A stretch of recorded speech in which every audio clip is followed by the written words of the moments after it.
Radiation जिनको बोला जाता है। तो इस ईयर नीट 2022 में कंटिन्यू एक्सरे पे क्वेश्चन पूछा गया था, lambda is directly proportional to V naught और inversely proportional to 1 by V not.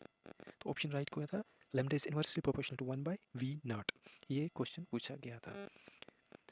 वो जो कैरेक्टरिस्टिक एक्सरे होता है उसमें लैम्डा इनवर्सली प्रोपोर्शनल टू होता है z-1 का square. z is the atomic number और ये पोटेंशियल पर डिपेंड नहीं करता है, ये भी इंपॉर्टेंट क्वेश्चन है।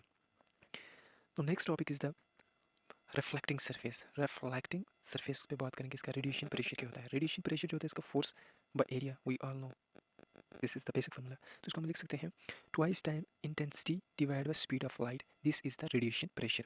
और रिफ्लेक्टिंग सरफेस को हम वाइट सरफेस भी बोलते हैं, वाइट बॉडी। तो इसका फोर्स कितना होगा, twice P by C, twice P by C. P is the radiation pressure and C is the speed of light.